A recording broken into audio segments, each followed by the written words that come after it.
다시 한번 인사합시다. 평안하십시오. 당신은 현장살릴 전도자이십니다. 감사합니다. 오늘은 심판 이후에 오는 축복의 약속이라는 제목으로 말씀을 함께 보길 원합니다. 홍수 심판 이후에 방주에서 물이 다 마르고 이제 방주에서 나온 노아가 제일 먼저 한 일이 하나님 앞에 여호와 앞에 번제를 드렸다 그렇습니다. 예배를 드린 것이죠. 즉 희생제사 그리스도의 언약을 붙잡고 노아와 함께 그 가족들이 새로운 시작, 새로운 출발을 하게 된 것입니다. 하나님은 언약 가진 노아와 그 가족들을 통해서 새롭게 하나님은 시작하려고 하셨던 거예요. 그때 당시에 약 20억에서 100억 가까이 되는 인구가 지구에 살고 있었다 그랬죠. 그 많은 사람들이 홍수 심판을 인해서 전부 다 죽게 되고 노아와 그의 가족들만 살아남게 된 것입니다. 방주 안에 있었기 때문에. 그 방주가 바로 그리스도 예수를 말씀하는 것이죠. 그래서 신약 성경에 보면은 사도 바울이 기록한 서신서에 보면 계속해서 하는 말씀이 그리스도 안에 있어. 그리스도 예수 안에서 계속해서 그 말씀을 하십니다. 방주 안에 있을 때 우리가 살게 되고 생명을 보존케 되고 방주 안에 있을 때 우리가 그야말로 하나님의 축복과 보호하심을 누리게 되어 있다는 것입니다. 자, 그런데 우리가 인생을 살다 보면은 맨날 기쁜 일만 있겠습니까? 어떤 사람은 그런 말 하더라고. 꽃길만 걷게 해달라고. 우리 내 인생에 꽃길만 걸었으면 좋겠다. 그건 내 바람이죠. 근데 인생 살아가다 보면은 참 말로 할 수 없는 어려움도 찾아오고 문제도 찾아옵니다. 그럴 때 어떻게 합니까? 어떤 면에서 응답 왔을 때 기뻐하는 것보다 문제가 찾아왔을 때 감사하는 사람, 그 사람이 신앙생활을 정말 잘하는 사람이에요. 문제가 왔을 때. 그래서 제 동기 목사님은 목회를 한지 한 8년, 9년째 하고 있다고 해요. 저보다 뭐 목회 연장이 대선배인데 이 목사님 그런다고요. 문제 왔냐? 그럼 반드시 하나님의 응답이 있다. 그래서 문제가 왔다 그러면은 떡 해온나 떡. 교회 떡 해오라는 거예요. 그래가지고 그 교회는 떡이 끊어지질 않는데요. 성도들이 맨날 문제를 나가니까 목사님 이번 주간에 문제 오면은 하나님 분명한 응답이 있고 축복이 있다. 떡 해라. 이래 놓으니까 그 교회는 떡이 끊어지질 않는데요. 시루떡, 송편 해가지고 막 계속 떡이 교회 안에 풍성하다고 그렇게 이야기를 하더라고요. 요즘은 잘 모르겠어요. 문제 왔을 때 시험이 오고 환란이 오고 또 고난과 재난 뒤에는 반드시 하나님의 좋은 계획이 있다는 겁니다. 여러분 안 믿어지잖아요. 반드시 그런 계획이 있습니다. 제가 한 번은 하나교회 부목사로 있을 때에 자전거 타는 바람이 좀 불어가지고 친구 목사하고 자전거 타고 이제 막 좀 돌아다녔어요. 그때 집사람은 이제 둘째 아기 낳아가지고 막 육아에 힘들어하고 지쳐 있는데 저는 자전거 타고 막 온 동네 막 돌아다니고 이러고 욕 많이 얻어먹었습니다. 그러고 있는데 친구 한 명하고 이제 금요일날 기도회 하기 직전에 시간이 한 오후 한 3, 4시 됐던 것 같아요. 가자 이래가지고 저 어디고 화원 휴양림 있는데 거기 옛날에 화원 휴양림 생기기 전이었습니다. 생기기 전에 생겼을 때인가? 예. 막 이제 지어지고 이렇게 할 때 거기 이제 막 올라갔어요. 올라가가지고 내려오다가 내리막이 막 너무 신나더라고. 내려오는데 헬멧도 안 쓰고 막 그냥 내려오다가 차가 한 대 올라오는데 그 차를 피하다가 저도 모르게 하다가 그냥 박아본 겁니다. 옆에 가드레일인가 이렇게 정한 펜스에 박고 차하고는 아무 상관없어요. 저 혼자 운전 미숙으로 너무 속도가 막 빠르게 내려가고 이러니까 브레이크를 잡았는데도 이거 막 핸들이 흔들리더라고요. 그래가지고 펜스 받고 막 구불러 붙는 거예요. 내려올 때쯤 됐을 때는 어둑했을 때입니다. 그래가지고 막 얼마나 고통이 스럽던지 죽겠는 거예요. 막. 제가 같이 갔던 친구가 얼마나 놀랬겠습니까? 저는 앞에 막 신나게 내려가고 뒤따라오다가 제가 구불러 보니까 놀래가지고 막 급히 자전거 세우고 보니까 제가 막 아파서 신음내는 소리가 꼭 짐승이 울부짖는 소리 같더래요. 아우 아우 하면서 일하더래요. 그때 쇄골이 깨지고 쇄골이 그때 금이 가고 머리 좀 깨져가지고 막 피가 좀 나고 허벅지가 막 시퍼렇게 멍이 들고 이랬거든요. 119 와가지고 실려갔습니다 제가. 그래가 3일 병원에 입원하고 그랬는데 그날 밤에 집사람은 애 들쳐업고 둘째 건능이 들쳐업고 막 놀래가지고 쫓아온 거죠. 와가지고 밤에 이렇게 자고 있는데 뭐가 모르게 축축한 거예요 이상하게. 그 침상에 누워가지고 이제 수술해야 되나 어찌해야 되냐 하고 이러고 있는데 밤에 축축하더라고요. 그래가지고 잠도 잘 안 오고요. 왜 이런 일을 내가 당했을까 그냥 누워가고 골똘하고 일하고 있었는데 깊은 잠도 안 오더라고요. 걱정이 되는 거예요. 일단 목사인데 큰일 났다 이제 내일 모레 주일인데 교회 가가지고 또 이래 성도님들 대해야 되고 이래야 되는데 이거 뭐 부러졌다 기사치 이거 뭐 또 찢어져 가지고 막 기웠지 이러니까 이런 모습 가지고 어떻게 교회 가가지고 있을 수 있겠냐 싶은 게 참 그때 저 드는 마음이 이게 내 몸이 아니구나 하는 생각 참 많이 했습니다. 이 목사라는 그 직분이 나를 위한 게 아니구나 이런 생각도 많이 들었고 참 많은 생각을 했어요. 그래가 여보 하면서 깨우니까 불을 또 켜보니까요 침대가 막 벌겋게 축축하게 젖은 거예요. 이 바늘 꽂은 게 빠져가지고 링겔 꽂아놓은 게 빠져가지고 침대가 축축하게 젖은 거예요. 그래서 집사람 막 놀래가지고 애 들쳤다가 막 널째가 건능이 머리 땅바닥에 막 박아보고 이랬다니까요. 그 사건을 보면서 제가 자전거 사고를 통해서 제가 생각하기를 그래 이래 막 돌아다니는 게 아니구나.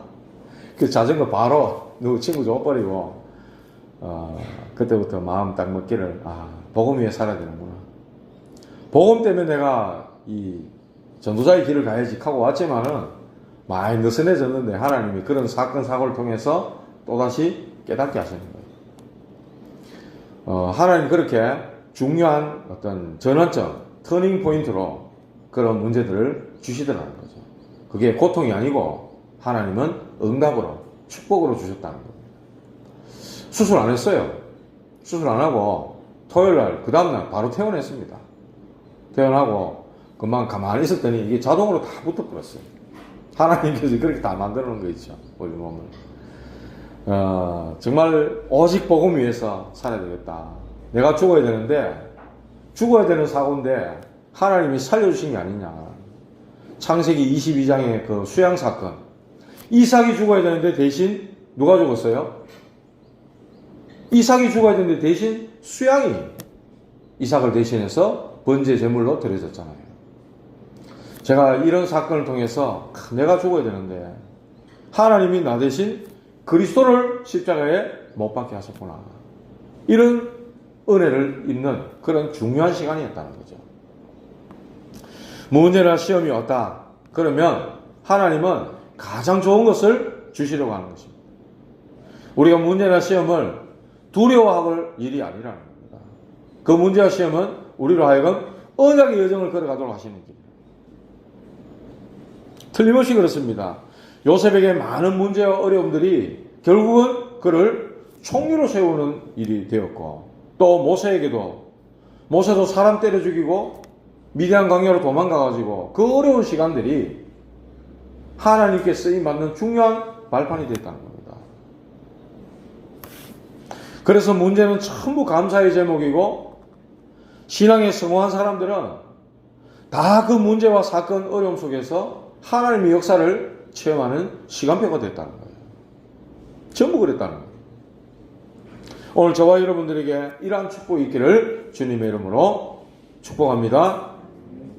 그래서 오늘 첫 번째로 사단과 죄와 우상 숭배에서 해방된 노아와 그 후손들에게 하나님은 많은 것과 새로운 축복을 주셨는데 새로운 축복 어떤 걸 주셨냐? 오늘 1절에 말합니다. 다 읽어야 되는데요. 1절에 말씀합니다. 하나님이 노아와 그 아들들에게 복을 주시며 그들에게 이르시되 생육하고 번성하여 땅에 충만하라. 어디서 많이 본 말씀 아닙니까? 창세기 1장 27절, 28절과 같은 그런 말씀을 주셨어요. 생육하고 번성하여 땅에 충만하라. 왜? 모든 인류가 다 홍수 심판으로 다 죽어버렸기 때문에 이제 노아와 그 후손들을 통해서 하나님은 새롭게 시작하려고 하시는 거예요. 그래서 뭘 기억해라? 첫 언약을 기억하라는 겁니다. 생육하라, 번성하라, 땅에 충만하라. 그것을 하나님은 또 말씀하시는 거예요. 이렇게 중요한 말씀들을 하나님은 계속해서 말씀하시는 겁니다. 노아와 그의 후손들에게 말씀하시는 거예요. 그리고 권위를 부여해 주시는데 땅의 모든 짐승, 공중의 모든 새, 땅에 기는 모든 것, 바다의 모든 물고기가 너희를 두려워하며 너희를 무서워하리니 이것을 너희의 손에 붙였다. 다스리고 정복하는 그런 축복을 주신 것처럼 모든 짐승들, 모든 하나님이 만든 이런 새와 물고기 모든 것들이 인간을, 사람을 두려워하게 됩니다. 그리고 사람의 손에 그 모든 것들을 붙이시는 그런 엄청난 권위를 하나님이 주셨다는 겁니다. 그러면서 4절에서 7절을 보니까 피를 금해라. 그리고 만물을 취하고 다스려라. 그렇게 말씀하셨어요. 첫 언약을 기억하라는 겁니다. 처음 주신 그 언약을 기억하라는 거예요. 그런 어마어마한 하나님을 대신해서 왕적인 권위를 부여해 주시고 에덴 동산과 함께 모든 축복을 받아서 다스리고 정복할 수 있는 권세와 능력을 하나님이 주셨는데 그만 사단에게 속아서 하나님 말씀을 불순종하고 하나님을 떠나게 되지 않습니까? 창세기 3장 사건. 그 결과 인생은 비참해져 버렸습니다. 그런데 하나님은 그들을 구원하시기 위해서 또 막바로 언약을 주십니다. 창세기 3장 15절 여자의 손이 뱀의 머리를 상하게 할 것이라. 그렇게 말씀하셨어요. 구원을 말씀하시는 겁니다. 에베소 2장 1절에 보니까 너희 허물과 죄로 죽었던 너희를 다시 살리셨도다. 너희는 그 가운데 생하여 이 세상 풍조를 따르고 공중 권세 잡은 자를 따랐으니 곧 본질상 진노의 자녀가 되었다. 그렇게 말씀하시는데 그 가운데서 우리를 구원하셨다는 겁니다. 예수님께서 이 모든 인생의 문제를 해결하시기 위하여 십자가에 죽으시고 다시 살아나심으로 인생의 모든 문제를 다 끝냈다고 말씀하셔요. 요한복음 19장 30절에 다 이루었다 말씀했어요. 그래서 그리스도는 우리의 과거의 문제를 끝냈습니다. 너희 허물과 죄로 죽었던 너희를 다시 살리셨다 했어요. 우리의 모든 죄 문제를 해결하신 겁니다. 현재 문제, 현재 뭡니까? 사단의 문제를 해결하신 겁니다. 사망의 세력을 잡은 자 마귀를 멸하시고 하나님의 아들이 나타나신 것은 마귀를 멸하려 하심이니라. 현재도 지금 이 사단은 마귀는 살아가지고 사람들을 멸망으로 지옥으로 끌고 가고 있잖아요. 이 사단의 문제를 꺾어버렸다는 겁니다. 그리고 우리의 미래 문제, 지옥의 문제를 해결하셨다는 것입니다. 에베소 2장 6절 7절을 보면은 그리스도와 함께 일으키사 그리스도와 함께 하늘에 앉히시고 그렇게 말씀했어요. 우리의 모든 지옥 갈 수밖에 없는 운명의 문제를 끝내버린 겁니다. 그 구원을 말씀하시는 겁니다. 그 언약을 기억하고 붙잡으라는 거죠. 그리고 확신 가운데 들어가라는 겁니다. 요한일서 5장 11절 13절에 보니까 또 증거는 이것이니 하나님이 우리에게 영생을 주신 것과 이 생명이 그의 아들 안에 있는 것이라. 아들이 있는 자에게 생명이 있고 하나님의 아들이 없는 자에게는 생명이 없느니라. 너에게 이것을 쓴 것은 너희로 하여금 너에게 영생이 있음을 알게 하려 합니다. 그리스도로 말미암아 우리가 구원받은 거기에 대한 분명한 확신을 가져라는 겁니다. 그리고 기도 응답하시겠다고 약속하셨어요. 성경에 얼마나 많은 내용들을 말씀하시는지 모릅니다. 내 이름으로 무엇이든지 구하면 내가 시행하리라 했어요. 예수님 이름으로.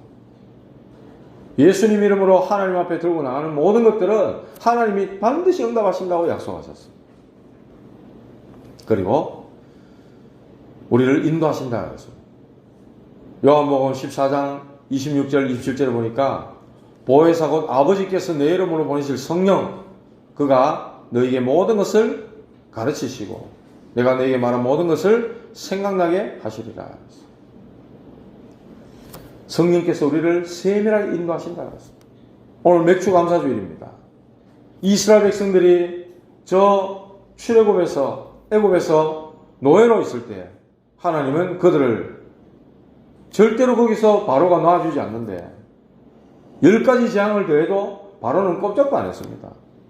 피 바르는 날 양을 잡아서 그 피를 문설주 좌우인방에 바르는 날 하나님이 주의 천사를 보내가지고 애굽의 모든 장자를 데려가시는 그날 바로가 항복합니다. 그리고 애굽을 빠져나옵니다.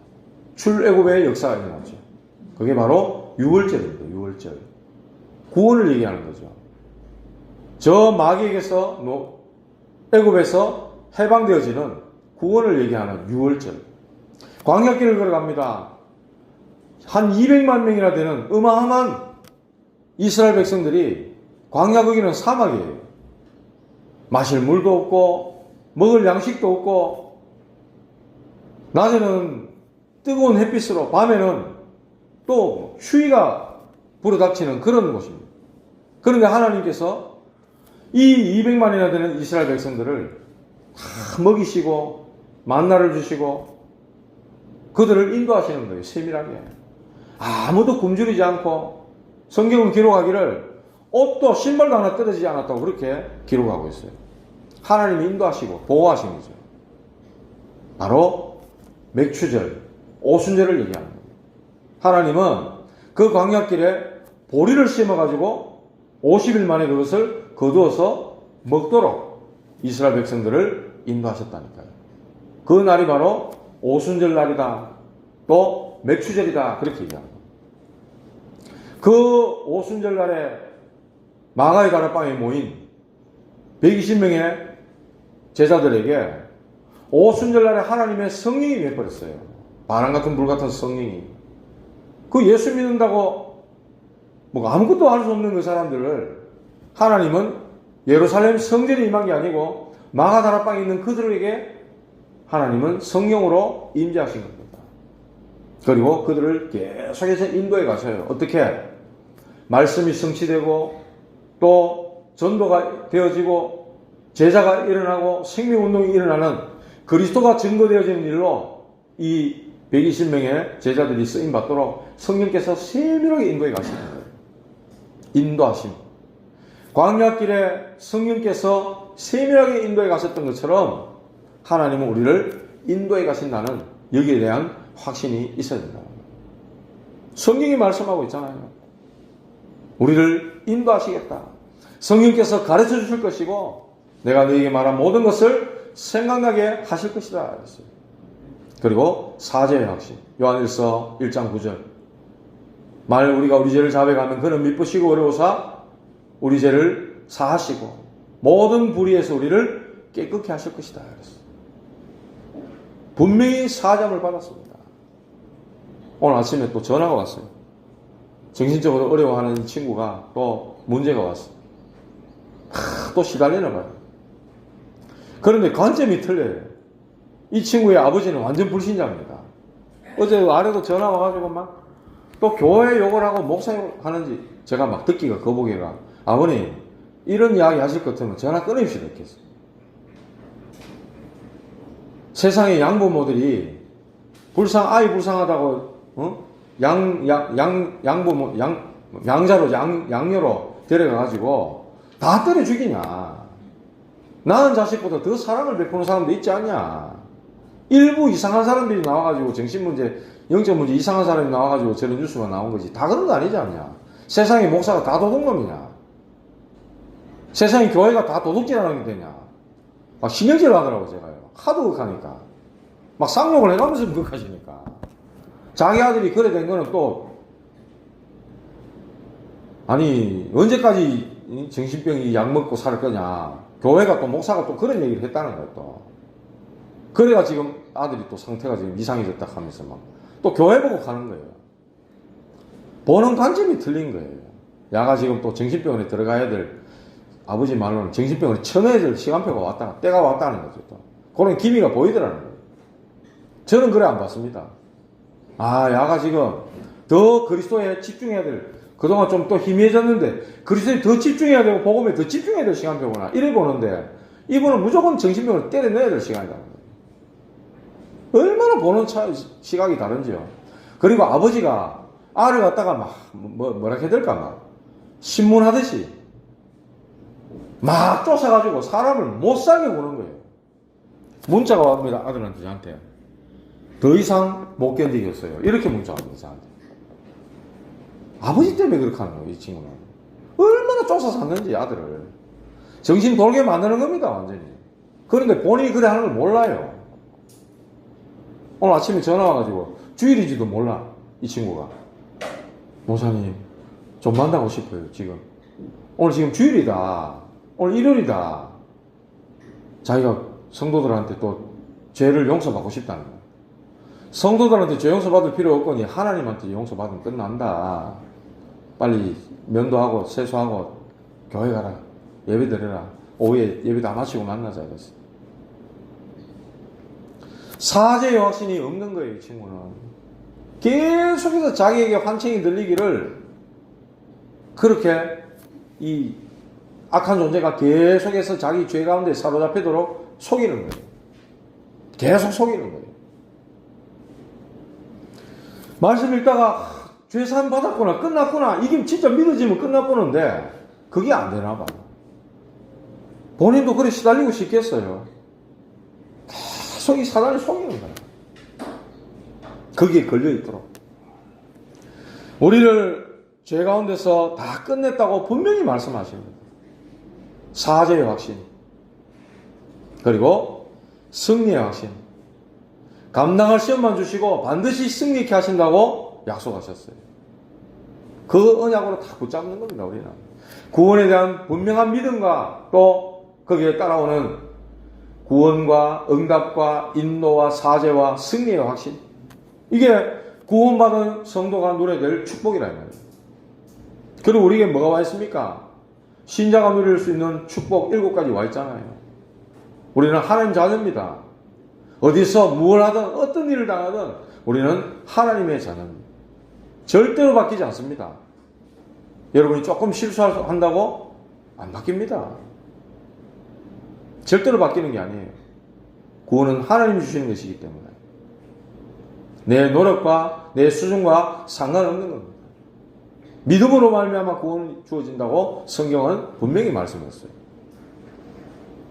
그리고 성령께서 우리를 세밀하게 인도해 가고 계시고 너희가 내 안에 가고 내 말이 너희 안에 가면 무엇이든지 원하는 대로 구하라. 그리하면 이루리라. 그랬어요. 너희 기쁨이 충만하게 되리라. 그렇게 말씀하셨어요.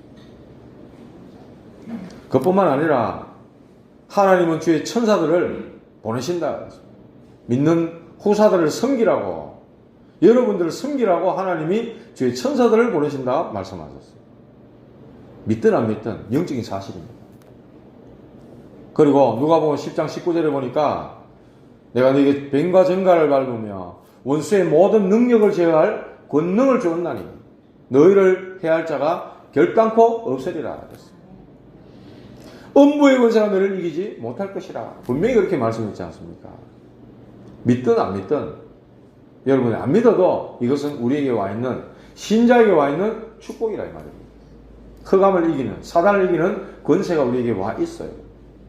그리고 우리의 배경은 하늘의 배경, 우리의 시민권은 하늘에 있는지라 했어요. 이런 언약을 붙잡고 우리가 땅끝까지 증인되는 거죠. 이런 축복이 우리에게 와 있습니다. 그래서 하나님은 이런 새로운 언약을 주시는데 첫 언약을 기억해라는 겁니다. 생육하고 번성하고 땅에 충만하고 하나님 주신 권위를 가지고 정복하고 다스리라. 너희가 바로 이러한 은혜를 입었고 구원의 축복을 받은 자들이다. 이러한 신자의 당연히 누릴 수 있는 이 축복과 권세를 가진 자들이다. 이걸 기억하라. 두 번째입니다. 하나님은 영원한 언약을 주시는 겁니다. 9절부터 쭉 보면요.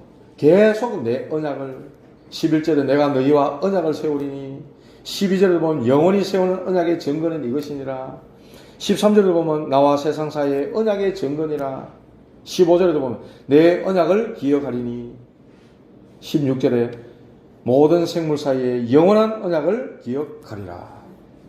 하나님이 영원한 언약을 주시는 거예요. 그게 뭡니까? 무지개 언약입니다. 이 동성애자들이요, 이 무지개를 자기들의 어떤 상징처럼 지금 먹이고 있어요.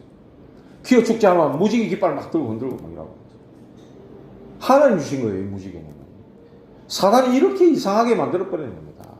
하나님 주신 이런 영원한 언약을 얼마나 이상하고 참, 가정스러운 데 사용하게 만드는지.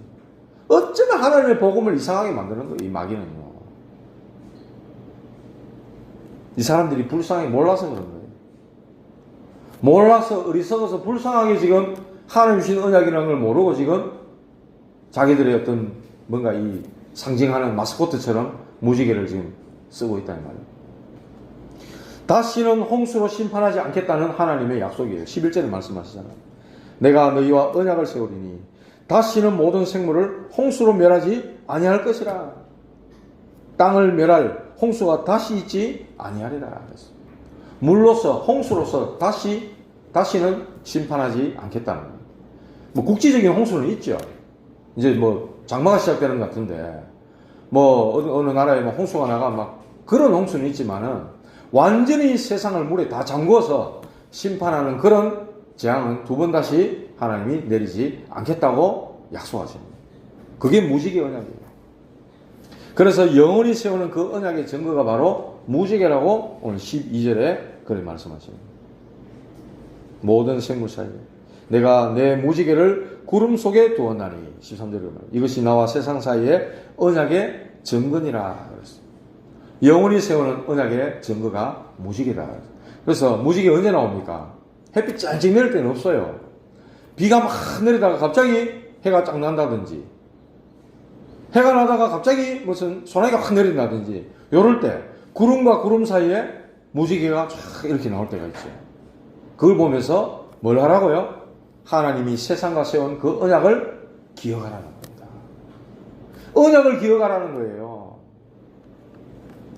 방주 안에 있던 자들은, 예수 안에 있는 자들은 구원의 축복을 받았다. 그 구원은 영원한 구원 아닙니까? 그것을 기억하라는 거예요. 무지개의 의미가 뭡니까? 16절에 그렇게 말합니다.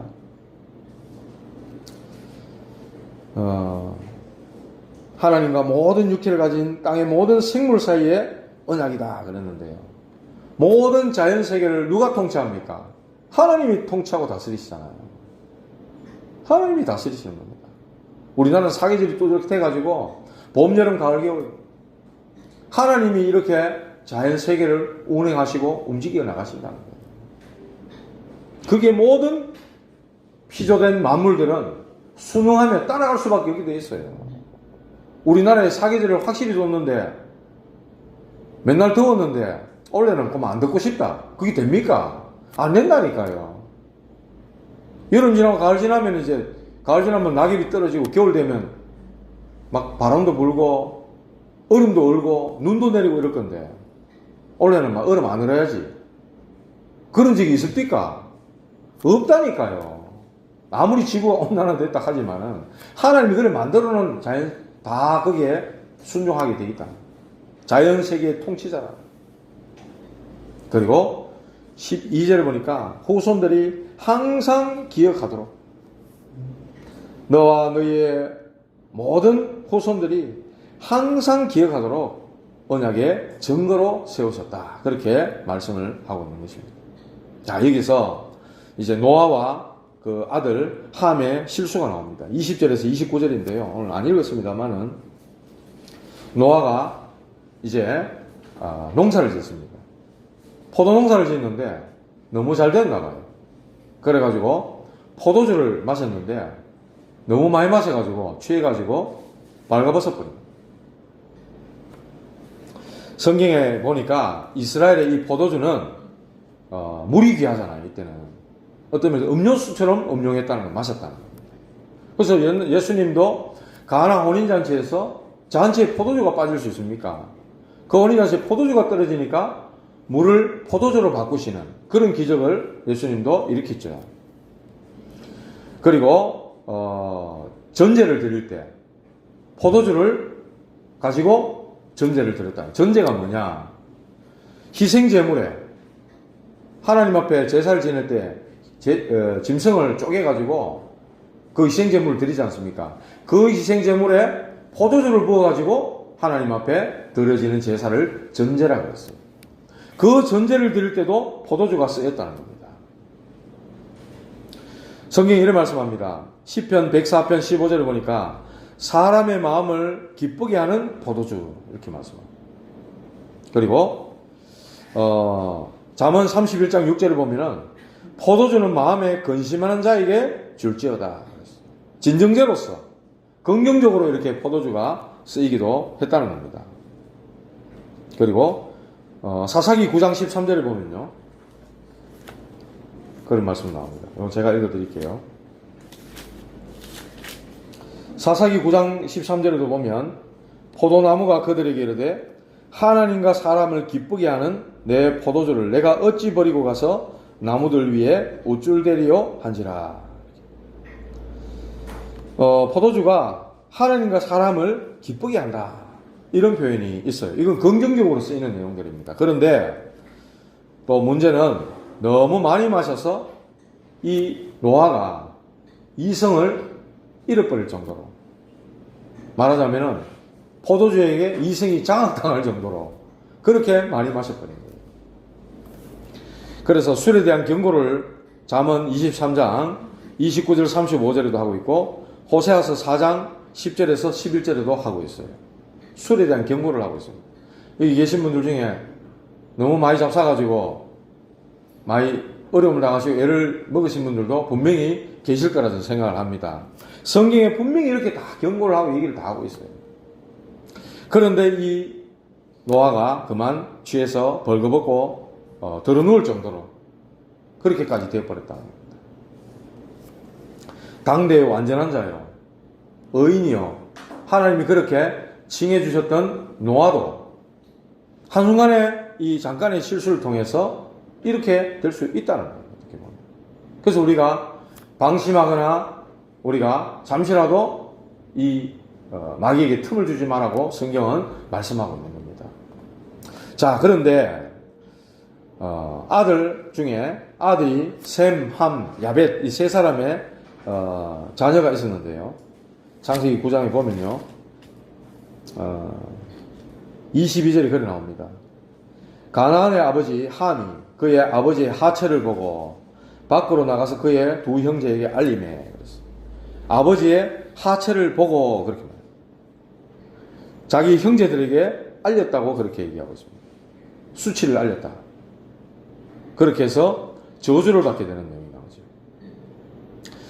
나오죠. 이때 당시에 아버지가 벌거벗은 걸 가지고 형제들한테 고했다, 알렸다, 고자질했다 이렇게도 표현을 할 수 있겠지만 많은 또 성경학자들은 어떻게 또 얘기하냐니까 이 함이, 둘째 아들 함이 아버지의 벗은 모습을 보고 아버지를 범했다 그렇게도 해석을 하고 있다고 해요.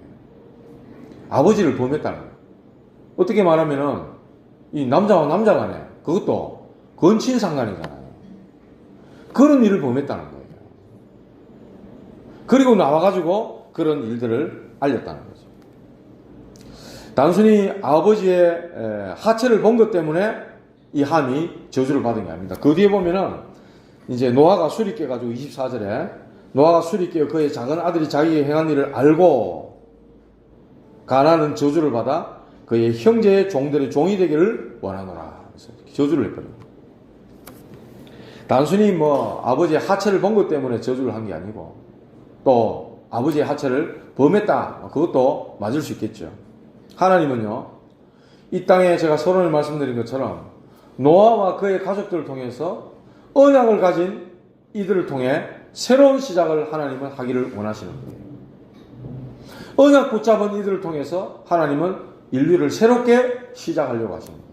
그런데 그 하나님의 창조의 질서에 이 함이 대적하는 엄청난 죄를 저질렀다는 겁니다. 더 이상 구체적으로 말하지 않으니까 더 이상 알 수는 없는 부분이죠. 그런데 셈과 야벳이 했는 일을 보면은 이 함이 엄청난 짓을 저지른 것은 분명한 것 같아요. 그렇게 나와서 얘기를 하는데 23절에 보면 셈과 야벳이 어떻게 합니까? 옷을 가져다가 자기들의 어깨에 메고 뒷걸음질 쳐가지고 들어갔다. 뒷걸음질 쳐서 들어가고 아버지의 하체를 덮었다. 얼굴을 돌이키고 그들의 아버지의 하체를 보지 아니하였다. 그렇게 이야기하고 있어요. 아버지의 수치를 덮었다. 어떻게 보면요, 이 노아는 예수님을 예표하고 상징하기도 합니다. 완전하지 않죠. 불완전하잖아요. 어떻게 보면 당대의 의인이고 완전한 자라 그랬는데 포도를 너무 먹어가지고 빨가벗어 버리는 그런 어떤 실수를 하기도 해요.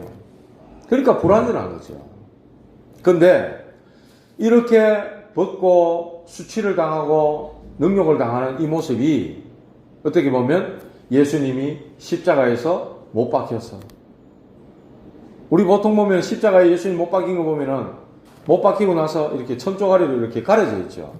그거는 후세 이 예술가들이 그렇게 한 거고, 원래 십자가형은 완전히 발가벗겨지는 겁니다. 그래서 십자가에 매달한 거예요. 그 얼마나 수치와 모욕과 능욕을 당하는 모습입니까? 그 모습을 얘기하는 거예요. 그런데 함은 그 모습을 보고 그 허물을 덮지를 못하는 거예요.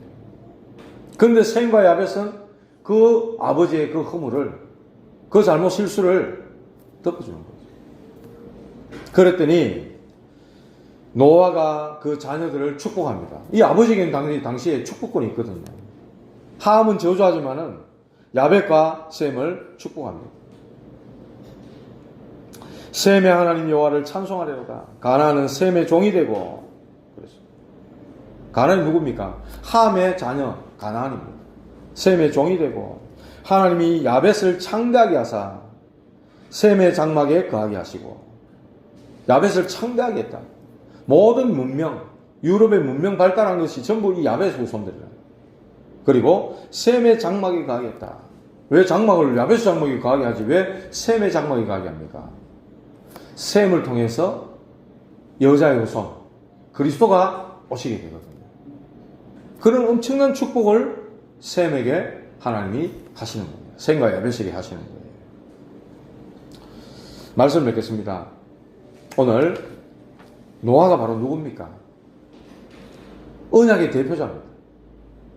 새롭게 언약을 붙잡고 새롭게 시작할 이 땅의 새로운 모든 인류를 새롭게 펼쳐나갈 그런 언약의 대표자예요.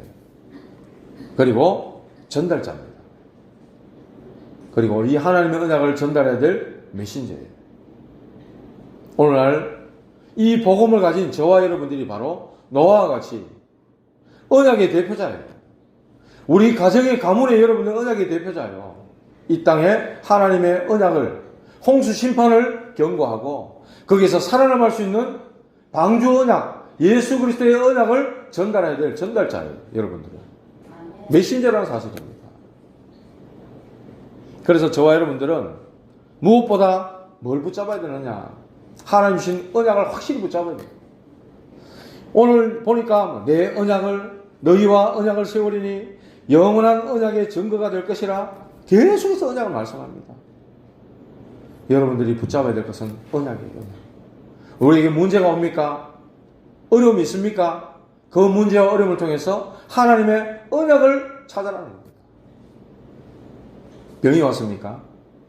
그 질병 때문에 하나님, 나는 이제 오직 아픈 사람들 향해서 복음만 전하다가 가겠습니다. 그런 언약을 찾아라는 거예요. 그런 증거를 붙잡으라는 거예요. 경제로 어려움이 왔습니까? 감사하시기 바랍니다. 경제가 다 무너져가지고 바닥을 쳐버렸다. 더 이상 더 내려갈 데 없잖아요.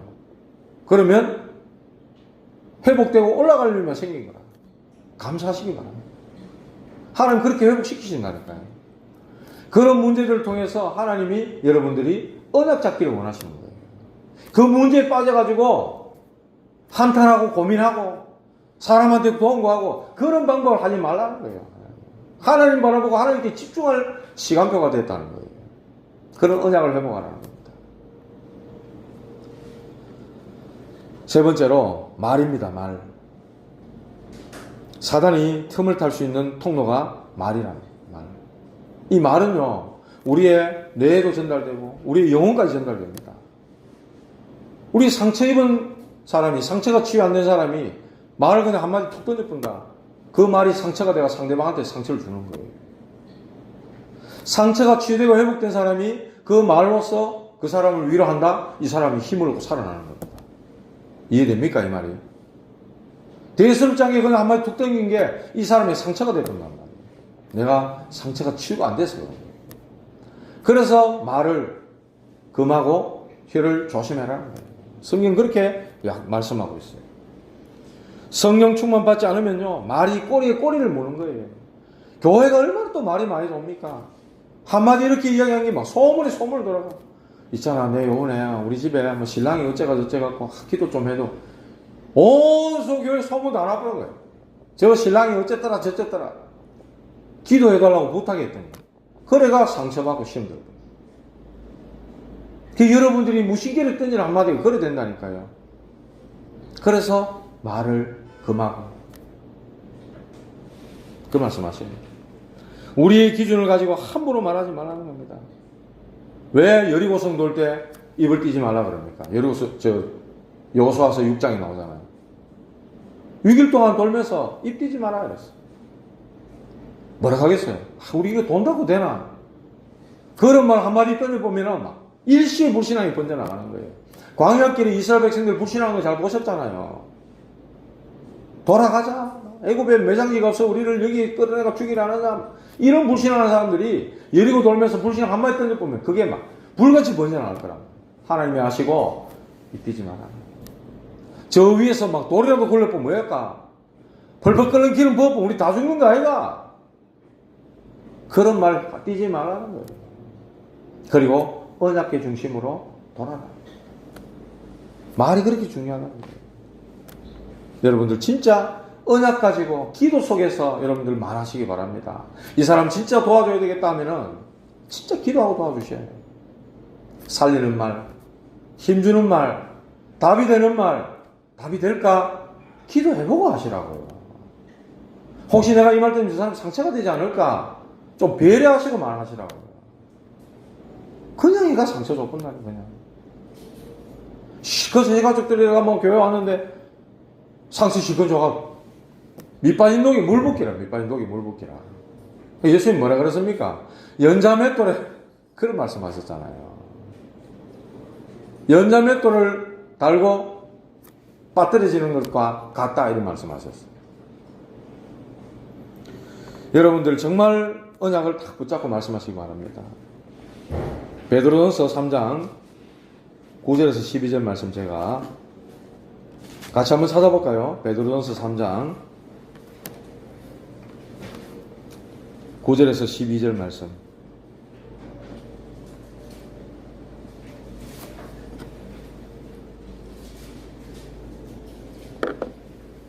신약성경 380페이지입니다. 같이 한번 읽어봅시다. 악을 악으로 욕을 욕으로 갚지 말고 도리어 복을 빌라. 이를 위하여 너희가 부르심을 받았으니 이는 복을 이어받게 하려 하심이라.